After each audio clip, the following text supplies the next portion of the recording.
mga ka-jam, welcome back ulit sa aming channel. At today's video, gagawa tayo ng leche flan, sa halagang 15 pesos lang. Pero bago ang lahat, kung bago ka pa lang sa aming channel, at gusto mo ang mga video na to, huwag mong kalimutang mag-subscribe at pindutin ang kampana. Maraming salamat po.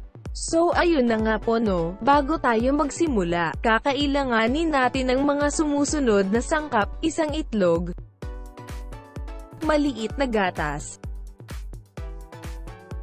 isang perasong kalamansi, at 2 pisong asukal.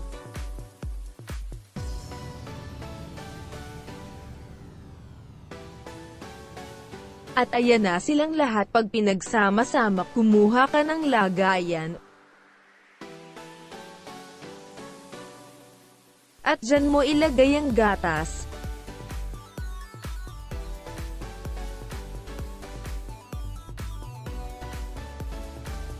At pagkatapos, lagyan mo ito ng 1/4 na tasa ng mainit na tubig. Saka mo ito halu-haluin hanggang sa maluso ang gatas.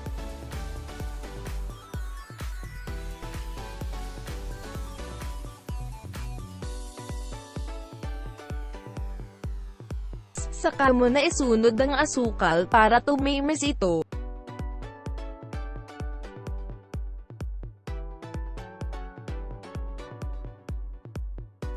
At haluin mo lang ulit na mabuti hanggang sa matuno ang asukal.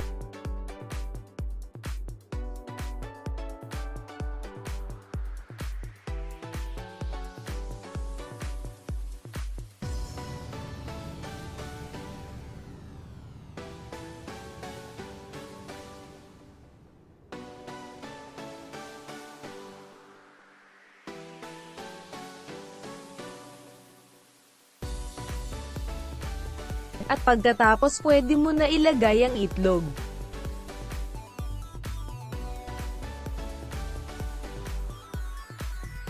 At saka mo ulit ito haluin para magsama-sama sila.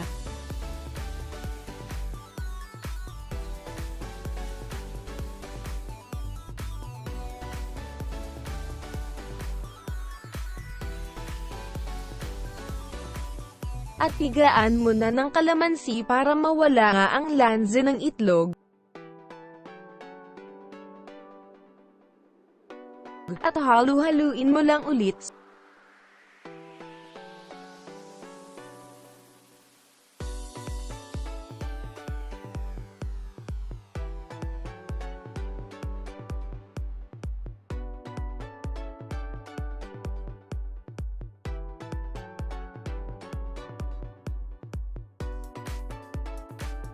So ayun na nga. Pwede mo na siyang salain para walang maging buo-buo sa leche flan.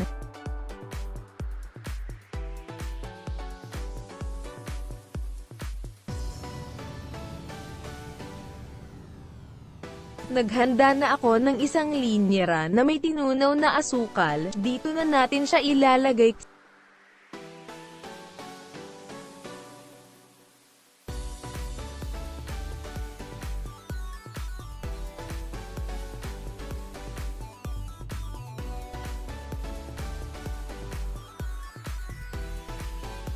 Saka natin ito takpan ng foil.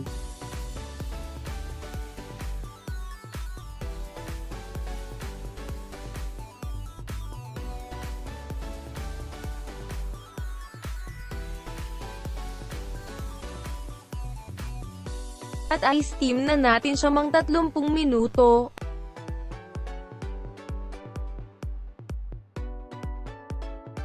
At pagkalipa ng 30 minuto, luto na ang ating leche flan. Pwede na natin itong alisin sa linyera.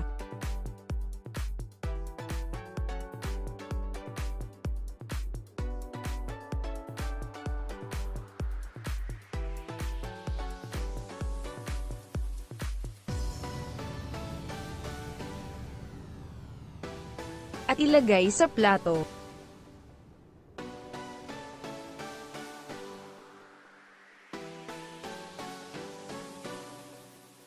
Voila!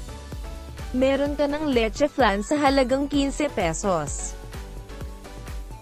Kung nagustuhan mo ang video na to, don't forget to like, comment, share, and subscribe. Maraming salamat sa panunood.